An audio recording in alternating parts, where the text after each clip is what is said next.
Today on Time About the Movies, we take a look at Tony Scott's last film before his untimely death in 2012. Denzel Washington and Chris Pine starring in the action disaster film Unstoppable. We have Skyline, which was Universal's answer to District 9, and let's just say it did not work well. And we have Rachel McAdams starring alongside Harrison Ford and Diane Keaton in Morning Glory, produced by J.J. Abrams, but all those things really are not the main reason why this thing is memorable for most people, and okay, one part of one of the actors is, but we'll get to that in a little bit here. But November 12th, 2010, today on Time About the Movies.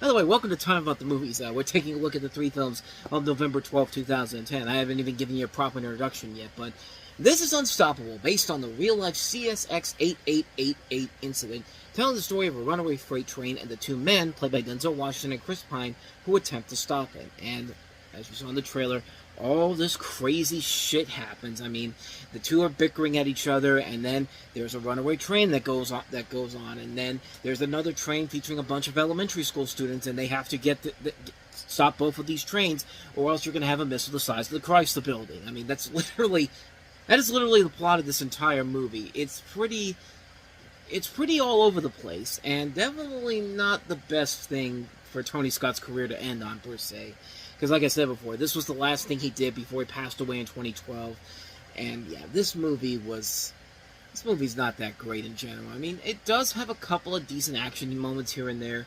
And Denzel Washington can usually do no wrong. Chris Pine, I think, is okay in here. And, you know, I made fun of Rosario Dawson, but she's passable in here, too. But it's just, everything else in here is just, there's just way too much going on in terms of the plot, in terms of the visuals, in terms of what they're trying to accomplish here.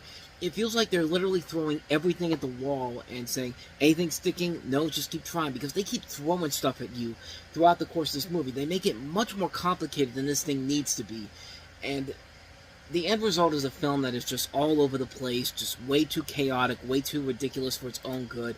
But then again, you wouldn't be asking for too much from Mark Baumbach, who wrote Total Recall, the remake of Total Recall, by the way.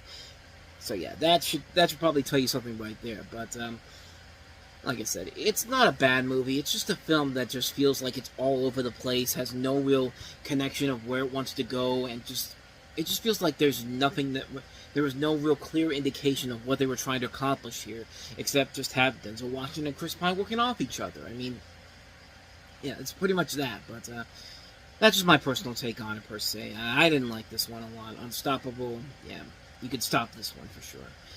But hey, it's certainly a lot better than our next movie, which is, hey, District 9 was a success. Universal is out there saying, we can do that, but with an even bigger budget, and our biggest star will be Turk from Scrubs. I'm not even kidding.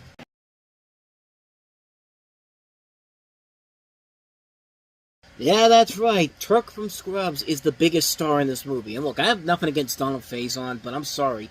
If that's the biggest name in your movie ain't that special, man. But then again, how can you go wrong with the same directors that gave us the classic that was Alien vs. Predator Requiem? This shit was doomed to fail from the get-go. I mean, yeah, it's basically District 9, except in LA, we have a group of Los Angeles residents who witness an alien invasion while in a condominium. And you have other people, character actors like Eric Balfour, Scotty Thompson, Brittany Daniel, Crystal Reed, David Zayas. Yeah, this movie sucks. This movie is abysmally bad. This is a film that is just so ridiculously stupid, ridiculously pathetic, and you can just tell it was trying so hard to rip off District 9. And not just that, these two idiots ripped off a film that was in the works, because Sony actually sued them.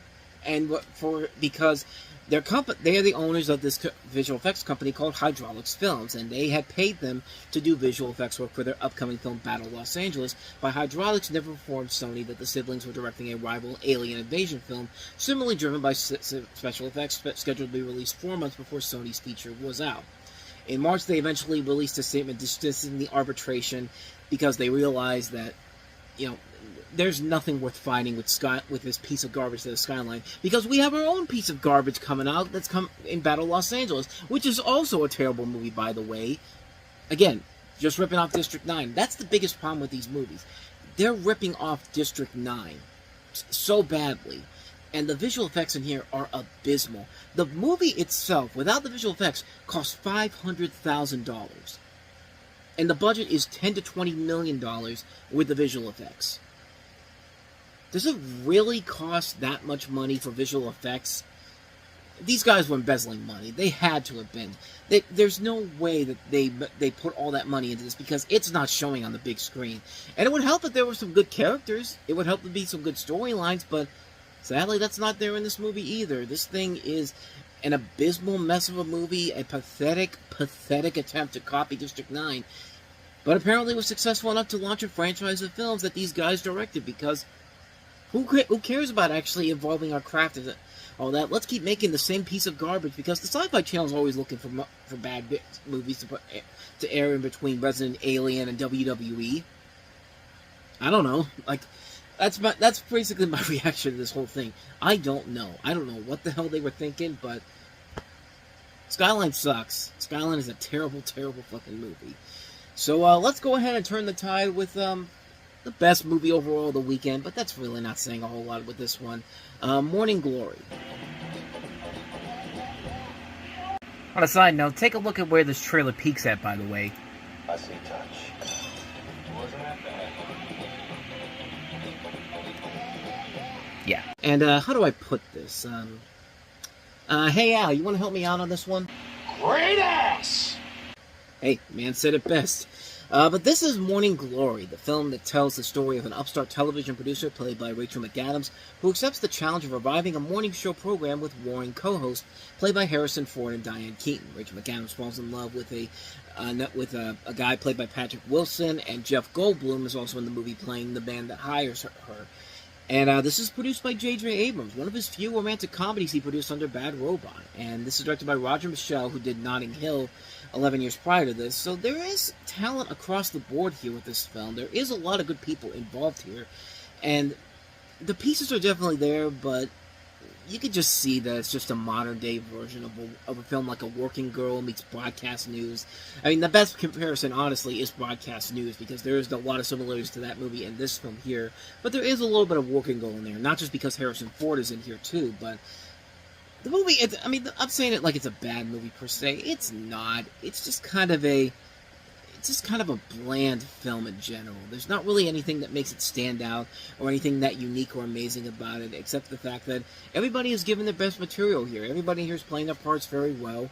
You know, they're given the material that they had, and they're doing the best they could do with it. But other than that, though, there really isn't a whole lot else about the film that we haven't already seen done with it. When the best thing about this movie that people still talk about is how big Rachel McAdams' ass is, that should probably give you a warning sign that that you might have a problem with your movie here. But hey, people who love Rachel McAdams' nether regions, there you go.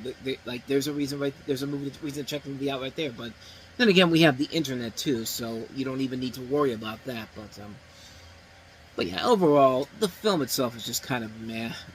For one-time watch, I guess it's fine, but you're never gonna want to watch this again after the first time around, unfortunately. So, not much more to say about that one, but that's Morning Glory.